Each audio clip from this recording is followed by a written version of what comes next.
Como derrotar o assassino Ghostface de Pânico? Fala, gente boa, sejam todos bem-vindos ao Ed Nerd. O meu nome é Ed e depois que vocês votaram lá no Instagram, finalmente eu tô trazendo a saga Pânico pro canal. Só que eu vou misturar a saga com o quadro Como Vencer, ou seja, eu vou mostrar atitudes que os personagens tinham que ter tido para salvar suas vidas miseráveis. Ao mesmo tempo eu vou contar curiosidades da produção e também o enredo. Lembrando que a gente vai ter a nossa clássica contagem de presuntos, onde eu vou listar cada morte do filme e depois no final do vídeo eu vou eleger a melhor morte na minha opinião. Já passa a faca nesse like, dá um tiro no botão do sininho ativando todas as opções, tem que ser essa terceira opção, senão o YouTube não vai te mandar notificação quando tiver vídeo novo. E se joga no botão do like, espalha joinha pra tudo quanto é lugar nesse vídeo. Me segue nas redes sociais, principalmente lá no meu Insta pessoal, onde eu ensino como caçar duendes aqui na Irlanda. É a verdade, não minto. E também tem o link da página do canal no Insta. Sem mais enrolação agora, bora pro vídeo.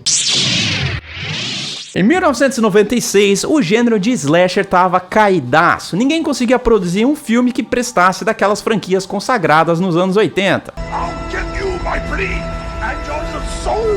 Um monte de bosta. É então que um grande fã da franquia Halloween chamado Kevin Williamson resolveu escrever um roteiro baseado num caso real chamado O Assassino de Granville. Esse cara tinha matado 8 pessoas no estado da Flórida e deu muita repercussão no noticiário da época. É então que o Kevin Williamson, à beira da falência, ele precisava vender um roteiro de terror, um roteiro que resgatasse o gênero de slasher. É então que ele se trancou no hotel em Palm Springs. Em 3 dias o cara conseguiu escrever o roteiro que viria a ser chamado de Scary Movie, que na tradução para o português seria algo como filme assustador. Além disso, ele já tinha escrito 2 potenciais roteiros para sequências desse filme que anos depois viriam ser Pânico 2 e Pânico 3. Com o passar do tempo, vários estúdios curtiram o roteiro porque ele trazia vários elementos clássicos do slasher, só que ele fazia uma coisa que nenhum filme tinha feito até então. Ele inseria um elemento chamado metalinguagem, que era basicamente os protagonistas do filme achando que eles estavam dentro de um filme de terror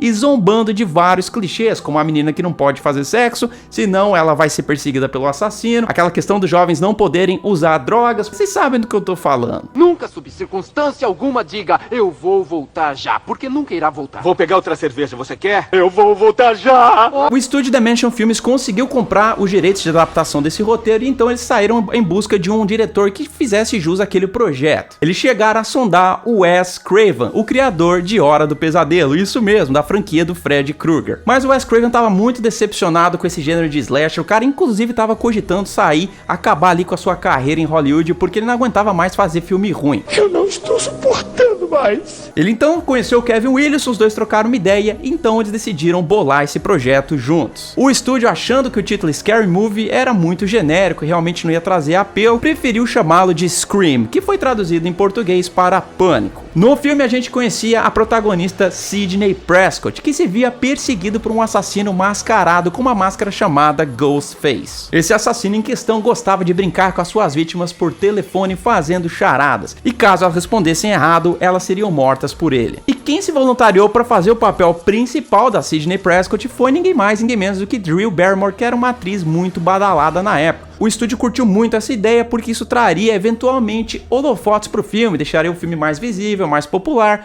Só que antes de começar as filmagens, a Drew Barrymore teve problemas familiares e teve que abandonar o papel, aceitando fazer uma pontinha no começo do filme com uma personagem Casey. Então que o estúdio saiu correndo para entrevistar várias outras atrizes pro papel principal, finalmente achando a atriz Neve Campbell. Prestes a começar as filmagens, tudo parecia que ia dar certo, só que aí o comitê da escola que eles iam filmar lá numa cidadezinha da Califórnia se reuniu e boicotou as filmagens do filme, porque eles achavam que isso não deveria ser feito, já que era baseado num caso de fatos reais. Então a galera ali, os pais e as mães não curtiram muito, e aí a produção teve que sair às pressas para procurar uma outra escola para filmar. E finalmente, em dezembro de 1996, chegava aos cinemas norte-americanos Pânico. O filme começa com a personagem Casey sozinha em sua casa, quando ela tá preparando aquela pipoquinha amara para assistir um filme de terror. É então que ela começa a receber ligações de um cara sinistro. Por que quer saber o meu nome? Porque eu quero saber quem estou olhando. Irineu. Ele começa a brincar com ela, perguntar qual o filme de terror favorito, o que ela tá fazendo, se ela tem namorado, se ela não tem namorado, muito suspeito. E alguém me explica por que as pessoas moram nessas casas no meio do nada, que são cobertas por portas e janelas de vidro sem qualquer tipo de proteção. Papo vai, papo vem, o negócio começa a ficar sério, porque o assassino revela que quer matar ela e que ele já está na casa. Inclusive, ele tinha capturado o namorado da Casey, que ela acreditava ser um cara bombado e que ia meter porrada no assassino. Só que, cara, ninguém vai se assustar com esse maluco aí com essa camisa social dos Batutinhas, tá ligado? O assassino ao telefone então pergunta qual é o protagonista dos filmes de Halloween e o que ela responde? Michael Myers. Errou! Eu tenho quase certeza que a pronúncia do sobrenome do Michael é Myers. Ela deveria ter morrido aí, mas provavelmente o assassino também não sabia falar inglês, então ele decidiu continuar o jogo. Casey diz que vai chamar a polícia, só que o assassino diz que eles nunca chegariam a tempo porque ela tá muito isolada. Mano, ela tem um telefone sem fio, tá na mão dela, ela poderia ter subido pro seu quarto e bloqueado o acesso da porta com móveis, cadeiras, mesas, tudo que tivesse ali dentro do quarto, ganhando tempo pra ela chamar a polícia. Com certeza ela ia sobreviver a isso. Mas não, ela responde errado, o namorado dela vira o nosso primeiro presunto, então com uma perseguição frenética começa. Ela ainda consegue sair da casa e veja que tem um muro que era facilmente escalável se ela colocasse o pé no lugar certo ali da parede. Mas não, ela resolve parar bem na frente da janela onde o assassino a viu. Cadê seus estudos? Ela ainda é inteligente, sagaz o suficiente para se desvencilhar do assassino, só que ela dá duas paradinhas para olhar para trás. Eu não sei porque essas personagens fazem isso. Eu também. Dando tempo pro assassino pegá-la e matá-la antes que seus pais chegassem em casa. Isso porque ela tinha um telefone na mão, ela não poderia ter ligado pro pai dela que tava chegando ali, parando o carro na propriedade. Depois do nosso segundo presunto, a gente conhece a protagonista, a nossa heroína, Sarah Connor dos anos 90, Sidney Prescott, ou como eles gostam de chamar no Brasil, Sidney. Sidney tem um namorado, Billy, que é um safadinho e quer afogar o seu ganso. O problema é que Sidney acha que a sua lagoa não está pronta para isso. Pai, para!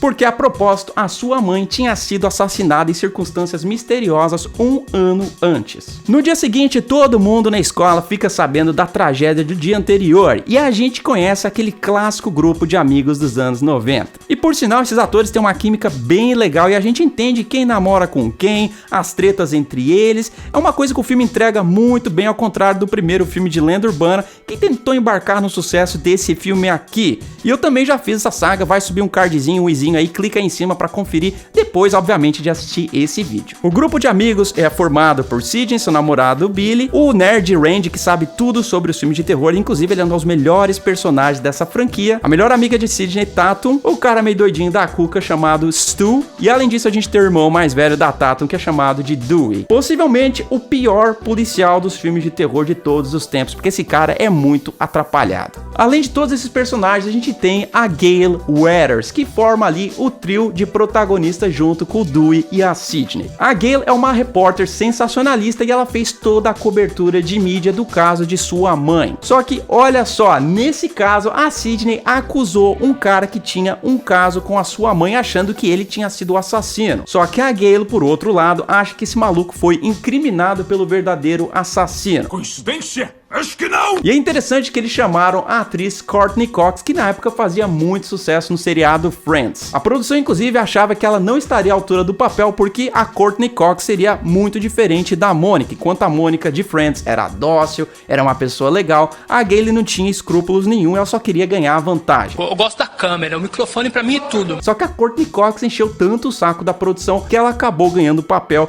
e imortalizou o personagem. E aí que a Gale, né, tentando usar suas artimanhas, começa a jogar um chaveco pra cima do Dewey, que é um policial que tem uma quedinha por ela e ele também não sabe muito se segurar.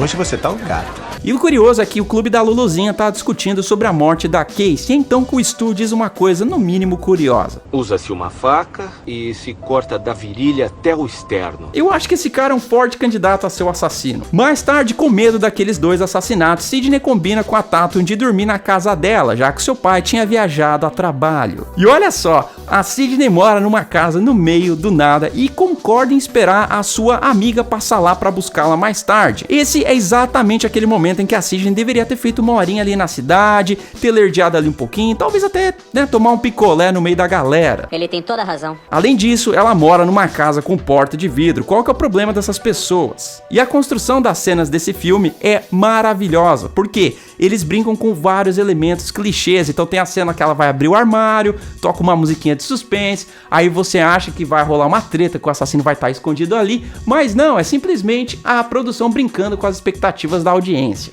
Mas olha só, a amiga da Sidney liga mais tarde e diz que ela está atrasada. E não bastando isso, ela ainda vai passar numa locadora pra alugar um filme. Isso que é amiga. Ai, que maldade, cara. Isso não se faz. Mas é aí que nós temos o momento clássico desse filme, que é quando a Sidney recebe a primeira ligação do assassino. Então, onde você está? Na sua varanda. O que ela faz? Ela abre a porta e vai verificar se ele tá contando a verdade. No, God, please, no! No! Ela ainda conversa com ele como se estivesse falando com o cara do iFood. Mas é então que aquela clássica cena de perseguição se inicia dentro da casa. Eu gostava bastante desse filme lá na época que eu assisti, anos 90, só que hoje eu acho essas cenas onde ele cai meio bobo. Eu não sei se é o design da máscara ou a roupa, mas mano, ele caindo é muita comédia. A Sidney é uma das poucas protagonistas do gênero de terror que tem cérebro, mas às vezes ela tem algumas dificuldades, como por exemplo quando ela não consegue abrir o simples trinco de uma porta. Contudo, Sidney correndo entra em seu quarto e ela consegue se isolar lá, abrindo a porta do armário e bloqueando a porta do quarto. E esse assassino é burro demais, cara. Por que ele não empurrou a porta do armário com a mão em vez de empurrar ela? Maconha. O assassino então dá no pé e é aí que misteriosamente o Billy, seu namorado, aparece no mesmo momento. Se reconfortando nos braços de Billy, ele deixa cair um celular que deixa Sidney muito assustada. Porque no meado dos anos 90 era muito estranho alguém ter um celular portátil, né? Alguém não ter um telefone fixo. Realmente era um produto muito caro. E se o assassino tava na casa ligando para ela de um celular e o namorado dela tinha um celular e ela não sabia disso, é óbvio que ela vai achar toda essa situação muito suspeita. O Billy é preso preventivamente, então a gente tem a maior revelação desse filme. Porque o pai de Billy é ninguém mais, ninguém menos do que Jair Bolsonaro. Só que mais tarde a Sidney recebe a ligação do assassino novamente, o que daria um álibi pro Billy, porque ele estava preso e não tinha como ligar para ela. O Billy é solto e aí a Sidney fica muito perturbada com aquela situação e vai no banheiro da escola meditar. Só que olha só, o assassino já estava dentro daquele banheiro esperando por ela. Mano, tu vai me dizer, com tantos banheiros naquela escola, o assassino sabia que a Sidney ia parar justamente naquele. Tá bom. Mas a Sidney usa seus movimentos de Matrix e se safa mais uma vez, mesmo quando havia uma janela atrás dela que ela poderia ter saído de uma forma muito mais fácil. Mais tarde no filme a gente tem uma pontinha, uma participação especial do diretor Wes Craven, só que ele tá com um suéter do Freddy Krueger. É muito interessante, já que ele criou o personagem 10 anos antes. Mas olha só, quem não tem sorte nesse filme é o diretor da escola, porque ele se torna o nosso terceiro presunto. E eu vou contar uma coisa muito interessante pra vocês, porque essa morte pareceu estar meio deslocada ali do filme, porque o personagem não faz parte do grupo de amigos, só que quando ele estava escrevendo o roteiro, né, tentando aperfeiçoar um pouco antes de começar as gravações, o Wes Craven chegou pro Kevin Williams e falou: mano, a gente tem meia hora de filme sem uma morte, cara. Vamos pôr uma morte aí aleatória simplesmente pra entregar uma coisa que a audiência quer ver. O que faz muito sentido porque a maioria dos estudantes não gosta do diretor da escola. You're goddamn right. É então que um toque de recolher é imposto na cidade e a gente descobre que as ligações que a Sidney recebeu vieram do celular de seu próprio pai, que, olha só, está desaparecido. Não seria uma ótima ideia a polícia ligar para os lugares que o pai dela deveria ter passado, como por exemplo o aeroporto e o hotel? Que essa merda aí, pô. E aí que o filme entra um pouquinho numa coisa meio arrastada, tem algumas cenas que são longas demais, meio desnecessárias, que realmente não faz muito sentido, mas o filme tinha que chegar numa certa duração. E é exatamente nessas cenas que a gente vê o assassino observando a Sidney em vários locais, inclusive no mercado, de dia. O cara tá usando a roupa em plena luz do dia, mano, e ninguém viu o cara no mercado, mano, não faz sentido nenhum. No dia da festa, Tatum é encurralada pelo assassino e decide fazer o quê? Trocar uma ideia com ele, achando ser um de seus amigos. Mas aí que o negócio desanda e ela tem várias coisas pra jogar nele. Ela poderia até mesmo ter usado um caco de vidro das garrafas pra se defender, mas ela prefere escapar pela janelinha do portão. Tudo bem. Eu não preciso falar nada pra vocês, mas ela é mais um presunto desse filme. Nessa mesma festa, o Dewey chama a Gale pra caminhar durante a noite. Só que a Gale tá ali de prontidão porque ela acha que o assassino vai atacar. Nesse mesmo lugar, Billy e Sidney fazem as pazes e rola um pouquinho de fuquelância. Ai, que maneiro! Mas depois do ato, o assassino aparece e esfaqueia o Billy e passa a perseguir a Sidney. Sidney corre e se isola em um quarto cheio de móveis e tralha. Ela poderia ter empilhado tudo na porta e aguardar ali até que alguém aparecesse para ajudar, mas não. Ela começa a gritar de uma janela achando que alguém seria rápido o suficiente para correr e chegar para ajudar ela mais rápido do que o assassino. Não. Você é burro, cara, que loucura. Finalmente, ela consegue sair da casa e vai correndo igual uma louca gritando por ajuda, o que não faz sentido porque assim ela vai chamar a atenção do Ghostface. Ela encontra o cameraman da Gale na van e é aí que os dois veem uma filmagem da casa com o Randy em perigo à medida que o assassino se aproxima por trás do sofá. E a construção dessa cena tá de parabéns, porque o personagem tá assistindo um filme de Halloween e a produção do filme usa a trilha sonora desse contexto bem na hora que o assassino tá prestes a matá-lo, casando com o filme que ele estava assistindo. Olha só a metalinguagem. Jamie, atrás de você. Jamie, olha atrás. Vire-se. Mas então que o assassino muda de ideia e mata o cameraman da Gale. Esse cara foi muito idiota porque Raiz ele destrancou a van e ficou falando com a Sidney de costas pra onde ele sabia que o assassino tava. A Sidney tenta fechar a porta da van no braço do assassino, mas em vez dela chutar a mão dele ou acertar com o extintor que tava ali do seu lado, não. Ela resolve fugir por uma portinhola. Sidney se isola na casa e pega a arma de Dewey que tinha sido ferido nas costas pelo Ghostface. Nessa hora, ela poderia ter ligado pra polícia e ter se isolado em algum cômodo da casa. Mas, no entanto, Billy reaparece, pega a arma dela e atira no Randy, revelando assim ser o verdadeiro assassino. Mas ele não estava sozinho porque ele tinha um parceiro, que era Stu, o salsicha dos filmes de Scooby-Doo. É então que a gente tem aquela revelação clichê dos filmes de terror, que é a motivação do assassino, já que o Billy revela para a Sidney que a mãe dela tinha fornicado com o pai dele, causando o divórcio dos seus pais e fazendo com que a sua mãe o abandonasse. É então que ele e Stu decidiram matar a mãe de Sidney e colocaram a culpa no Zé Ruela, que tinha um caso com ela. Ah, agora eu entendi!